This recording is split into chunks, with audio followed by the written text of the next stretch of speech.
How you going, movie lovers, and welcome back to Bushwick's View Hub. Today we're taking a look at the brutal and balletic world of Ballerina. Now that's the latest spin-off from the John Wick universe, and it's starring Ana de Armas as the deadly Eve Macarro. Now I was really excited for this one to come out because I even did a trailer review on it because I love the John Wick series and I couldn't wait to see how they were going to do a good movie that could spin off from that. And this definitely did not disappoint. So if you come for graceful pirouettes or some cold-blooded revenge, this movie has got both. So sit back, relax, and let's have a good chat about the new movie, Ballerina. And don't forget to hang around to the end because I might give away a couple of spoilers and a couple of my favourite scenes from the movie. Now let's get stuck into this one. Ballerina is set between John Wick Chapter 3 and Chapter 4 and centres on Eve, raised and trained by the Ruska Roma, the same deadly ballerina assassin school we saw briefly in Chapter 3.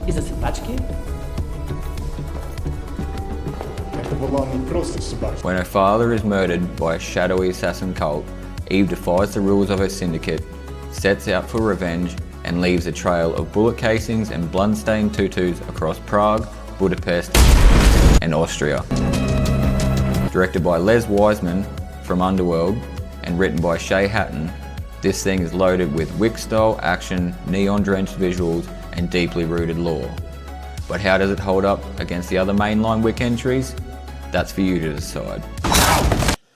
Look, I'll be real, everyone. It doesn't have Keanu's stoic, movie magic making thing that, he sort of has with the John Wick series, but Ana de Armas brings her own sort of like bloody, brutal vengeance, and, she's not trying to be John Wick, she's definitely trying to forge her own path and be her own sort of an assassin, and that was really awesome to see. Like, I really loved it when I got to see the trailers for it, and of course, you're a bit hesitant because the Continent series wasn't really the best, but it was still pretty good. It gave us a little bit of the lore and whatnot, but this movie was going to be something completely different. And also, in this movie, if you watch it, it could possibly end up leading into maybe Ana de Armas or Eve Macarro having her own series of movies, but we'll get to that. And yeah, I just thought her performance in it, like, she really did really well with it. Like, obviously the physical stuff behind it, how much she had to train for it, which I do believe was 4 to 5 months, but I reckon it'd be a bit more than that if you realistically think about it, what she was doing. The fight scenes were pretty good as well. I think she had really good chemistry with Keanu in this one. Like, obviously they've been in a movie before and that was Knock Knock, but yeah, it just really seemed like they connected and worked really well, even in the fight scene that they get to do together. Whoops, there might have been a little spoiler, but it was really cool to see. As well, of course, it's got Keanu in it, which is really cool to see. He doesn't, have a major hardcore, like he's in it 100% of the movie, but when he does make his appearance, he definitely steals the show, and it definitely does feel like John Wick, that's for sure. It doesn't feel that he's gotten that a hold when you actually get to see this one. He's still rolling around and doing all the stuff that John Wick should do. Now, Norman Reedus pops up in this one as a shadowy assassin that's from the cult that Eve Macarro is hunting down to try and, seek revengeance for her father. But I love Norman Reedus. I've actually remembered him from, good old Boondock Saints. He's been in heaps of stuff back in the day, of course, The Walking Dead as well that everyone loves, but I think my main one was, the Boondock Saints 1 and 2. I thought Norman Reedus did really well in that. And to see him in this movie, that's all it is to me. It's really a cross between him looking like he's out of The Walking Dead and acting like he's out of the Boondock Saints, pretty much. But yeah, well done to Norman Reedus. It was good to see him pop up in this movie. And the final one before we get into a bit of chat about the action is got to give a shout out to Lance Reddick because it was his final performance as Sharon, and it was really emotional to see him in it. And yeah, I don't know, maybe I got a little bit upset seeing it because he was so really I feel he was one of the main characters throughout the whole movies, other than obviously Keanu. But yeah, I really love Sharon in the John Wick movies, especially the way that he, looked after the dog. That was pretty cool to see. But yeah, last role that Sharon was in, Lance Reddick, and it was really awesome to see. Just like to pop in quickly, everyone, and say thank you to my old subs that like and watch my videos. I love you all. Anyone that's new that's watching that's made it this far, don't forget to like, subscribe, and maybe hang out to the end because I've got some good scenes that I want to chat about and maybe a couple of spoilers. But let's get back into this review, everyone. Now let's talk action. It's creative, relentless, and beautifully shot. There's a flamethrower shootout in an Austrian town that straight up gave me Doom Eternal flashbacks. Every fight scene feels choreographed with dancer precision, and I mean that literally. From blade work to ballet moves, Eve makes murder look elegant. In Gabriel Bryan, cold as ice as the Chancellor leader of a cult where every villager is a killer. And visually, they kept the signature Wick lighting. Cold blues, warm golds, industrial shadows. And Tyler Bates' score mixes classical ballet motifs with those heavy synth layers, and it slaps hard. Alright, just like a quick chat about a couple of scenes that I really liked. Might be a couple of spoilers, but apologise. One of the first ones, of course, is one of the main ones that everyone loves, or when they go to see it, is the flamethrower scene. Especially once she first gets her flamethrower and works out what it is and gets to use it. That was really cool to see, especially when obviously it runs out and she has to fight another fella with a flamethrower with a fire hose. And she's lucky she had that fire hose because, yeah, it would have turned out pretty crispy for her if she didn't, that's for sure. But no, that was a really cool scene to see. And yeah, I think that she possibly in that scene maybe killed over 50 people with a flamethrower, which was really cool to see.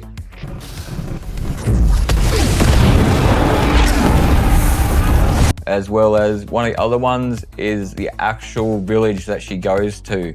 Once she finally works out who possibly, you know, killed her dad and where they're located, it's in this village in Austria, that's this tiny little village, and when she first goes in there, you know, she feels a bit awkward about it. And I said to my wife when we were watching it, I'm like, this honestly feels to me like the whole village is assassins and they might be gonna go and get her. And yeah, that's eventually what happened. It ends up that this cult that she was after runs this little town in Austria, the whole town, and everyone's an assassin and prepared to fight.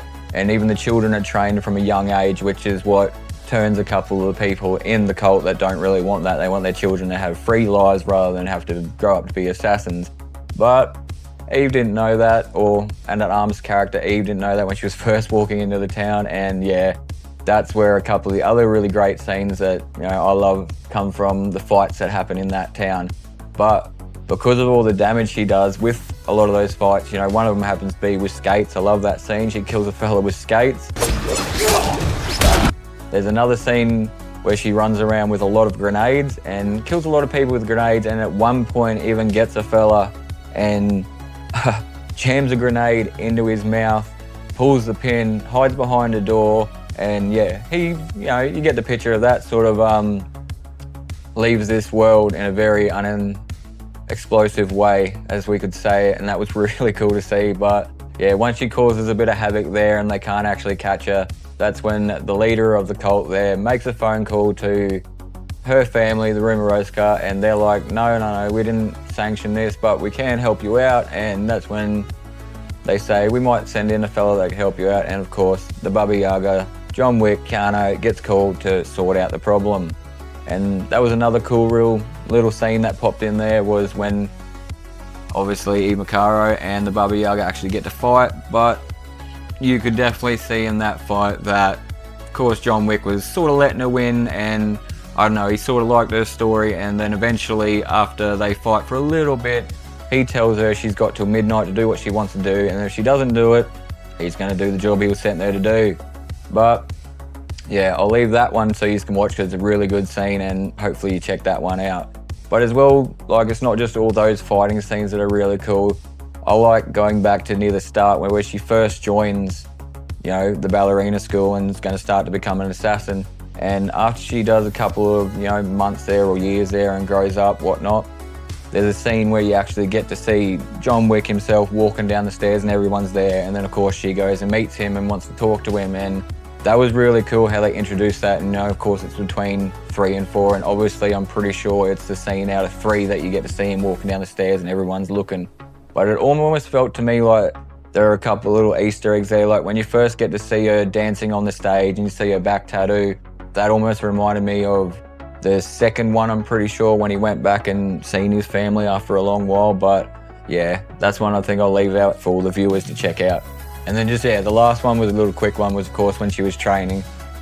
When she was training, and obviously she's a little bit smaller, not as strong as everyone else. and she's losing quite a bit, and her trainer finally tells her, you know, fight like a girl. Yeah, she pretty much takes the fella out she was fighting, kicks him in the nuts, throws him around a little bit, stomps on his nuts at the end. Bit aggressive, but definitely worked, and she learnt the lesson that she may be smaller, but to adapt and to use everything that she has to her advantage, which was really cool to see. I definitely feel that Ana de Armas stepped up and could really prove that she could, you know, have a lead role in a movie and definitely own that. So yeah, there was a couple of, you know, little things that I didn't like about it. Like, I feel that the pacing in the second act just seemed to drop a little bit, and it seemed like the dialogue with scenes were just waiting for, you know, the next big action point. But it doesn't really bother me that much because, you know, if it is going to be, it's the first of possibly a series. So they're just trying to work out the kinks before they get there. And even though her performance was really good in it, Ana de Armas' character, Eve Macarro, I feel her character's arc, you know, was a little bit too simple, but I do understand it along the lines of, you know, where they were going. But again, it's a real simple, you know, arc of, you know, usually someone's come in, another rival gang, and killed the father, so then she's going to grow up to be an assassin and therefore, you know, go after the people that killed her father, which sort of you see in John Wick 4 when you see John Wick's friend, the Japanese fella, get taken out by Kane, and then eventually that last little scene you get to see in the end of John Wick 4 where Kane's walking towards his daughter and the Japanese fella's daughter's walking towards Kane. But that might be for another movie, I feel. But that's sort of, I feel, the same lines. Like, don't get me wrong, Ana de Armas did really well. The physicality, I reckon she nailed the role. It just, maybe her arc needed a little bit more and it was just a little bit too simple. But other than that, still really awesome. And the last one is probably only for people that haven't actually fully watched the John Wick series or anything to do with the John Wick, who don't actually understand the lore of it, or, you know, the politics that come from, you know, the gangs underneath. Like, they may be, you know, criminals or assassins or whatnot, but they still have rules that they live by. And that might be a little bit confusing for people that haven't watched the John Wick series and are just jumping straight into Ballerina. But that's on them, I feel, because if you haven't watched the John Wick series, what, have you been living in a cave or living under a rock?